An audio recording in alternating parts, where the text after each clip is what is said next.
Okay friends, देखिएगा, again we have a very good question here. हमारे पास क्या बोल रहा है, हमसे बोल रहा है consider the word D, what is that word, free wheel, which of the following statement is are correct? Now the number of other ways, अब देखो होता क्या है ना, बच्चे कंफ्यूज हो जाते हैं, इस वर्ड को ध्यान रखना। Number of other ways in which the letters of the word D can be arranged. Other ways मतलब जैसे ये फ्री व्हील है, इसके अलावा कितने बन सकते हैं, इसके साथ नहीं, इसके अलावा। ये थोड़ा सा ना कंफ्यूज करता है बच्चों को। तो अगर मैं फ्री व्हील की बात करूं तो what is the total number of ways to arrange free wheel. तो आप देखिए क्या क्या है यहाँ पे हमारे पास है, we have F R W H L, ये सब अलग है, और then we have 4 E R repeated. तो 1 2 3 4 5 6 7 8 9, तो 9 को अरेंज करने के कितने तरीके हैं बच्चों, 9 फैक्टोरियल वेज है, and e is repeating 4 times, that is 4 factorial।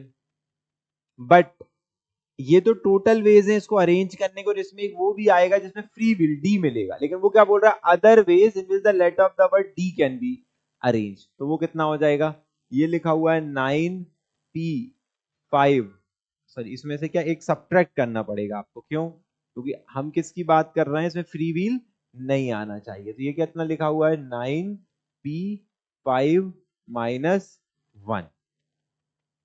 तो this is not a correct option. अक्सर क्या करते हैं हम, गलती कर देते हैं, हम ये मिस कर देते हैं, ये क्या बोल रहा है, फ्री व्हील नहीं लेना उसके अलावा। तो 9p5 - 1, hopefully clear now. Number of ways in which the letter of the word D can be arranged in a circle is 8p4, distinguishing between clockwise and anti-clock, मतलब clockwise अलग है और anti-clockwise अलग है। तो बहुत आसान है, देखिए हम क्या करेंगे इस केस में। ओके, तो टोटल कितने हैं हमारे पास, टोटल हमारे पास है 9 लेटर, हमको सर्कल में अरेंज करना है। 9 लेटर सर्कल में कैसे अरेंज होंगे, 9 - 1 फैक्टोरियल से। ई 4 बार रिपीट कर रहा है तो उसको हमको 4 फैक्टोरियल से डिवाइड करना पड़ेगा, कुछ हमको ये मिलेगा। And this is nothing but ये कितना है हमारे लिए, 8 फैक्टोरियल अपॉन 4 फैक्टोरियल, जिसको आप क्या लिख सकते हैं बच्चों, 8p4। So this is the correct one, B is the correct. Now number of ways in which the letter of the word D can be arranged if vowels and consonants both are in alphabetical order। vowels भी alphabetical order में है और consonants भी alphabetical order में है, ठीक है। चलिए, तो हम बात करते हैं कि अगर vowels और consonants alphabetical order में है तो क्या होगा। तो आप देखिएगा हमारे पास क्या है, फ्री व्हील,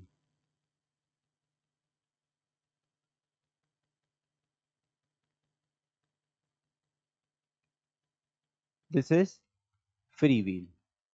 नाउ हम देख रहे हैं, देखिए वॉवल्स क्या है हमारे पास, ई ई ई ई, और कॉन्सोनेंट्स क्या है हमारे पास, अल्फाबेटिकल ऑर्डर में, F G R, then we have is W, these are the, हमको कितने लेटर का वर्ड बनाना है, 1 2 3 4 5 6 7 8 9। हमसे क्या बोल रहा है कि अल्फाबेटिकल ऑर्डर में आना चाहिए, तो बड़ा आसान है। आप क्या करिए, या तो आप अब क्या करेंगे, अब आप पोजीशन चुनेंगे, या तो आप वॉवल्स के लिए चुन लीजिए या कॉन्सोनेंट के लिए। चलिए हम वॉवल्स के लिए चुन लेते हैं। तो 4 वॉवल्स हैं, चुन लो। अब उनका ऑर्डर तो एक ही है, ई ई है, तो एक ही तरीका जमाने का।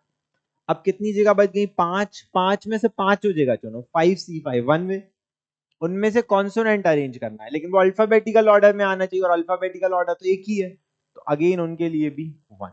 सो what you are getting is 9C4। अब 9C4 है, अब 9C4 को देखिए, अगर मैं 9C4 की बात करूं तो इसको हम क्या लिख सकते हैं, या फिर आप इस ऑप्शन को देख लीजिए, इसको देखिए, ये कितना लिखा हुआ है, 1/2, इसको मैं लिख सकता हूं 10/5, that is 9C4। so what is this is 2 5 5 got cancel out, so what we are getting is 9C5। हमने एक प्रॉपर्टी पढ़ी है, what is that property, NCR क्या पढ़ा है आपने? N C R is N upon R, N minus one C R minus one, ये ध्यान रखेंगे। नाउ लास्ट देखिए, if as many more words are formed as possible, I mean C is the correct one. If as many words as are formed as possible using the letter of the word D, the number of word which contain the word feel, which contain the word feel आना चाहिए। चलिए आइए feel लेके आते हैं थोड़ा सा। तो feel आना चाहिए, कैसे feel आएगा? देखो 1 2 3 4 5 6 7 8 9, feel कैसे आएगा सोचिए। हम फील देखो कैसे कैसे आ सकता है, मतलब वो ये बोले कि वर्ड फील बनना चाहिए, कैसे बनेगा सोचो। या तो फील यहां आ जाए 4 पे, ये फील आ गया, या फिर इन 4 पोजीशन पे आ जाए फील, समझो मेरी बात को। एल यहां आ गया, या फिर इस पे आ जाए, या फिर यहां आ जाए, या फिर इन 4 पे आ जाए, या फिर इन 4 पे आ जाए, या फिर इन 4 पे आ जाए। कितनी पॉसिबिलिटीज है? 1 2 3 4 5 6, 6 पॉसिबिलिटीज है कि फील आ सकता है। फील 6 तरीके से आ सकता है। अब यहां पर हम बचे हुए लेटर्स को अरेंज कर लेते हैं। इसके बाद हमारे पास क्या बच गया है? फील के बाद हमारे पास 2 ई है, 2 ई है। फील के बाद देखिएगा 2 ई, एफ और एल गया तो एच आर डब्ल्यू और बचा है। इनको अरेंज करने कितने तरीके? 5 फैक्टोरियल अपॉन 2 फैक्टोरियल वेज। तो ये कितना हो जाएगा बच्चों? ये हो जाएगा, this is nothing but this is 6 factorial upon 2। अब एक बार ऑप्शन देखते हैं हमसे पूछ क्या रहा है, वो दिया क्या है? 6p4। तो अगर मैं इसकी बात करूं तो you can write it as 6p4, 6 factorial upon 6 minus 4 factorial, that is 6p4। 2 लिखें या 2 फैक्टोरियल लिखें, बात एक ही। तो दिस इज ऑल्सो करेक्ट। तो B C D all the 3 are correct. इसको नोट डाउन करेंगे। Any doubt you can ask.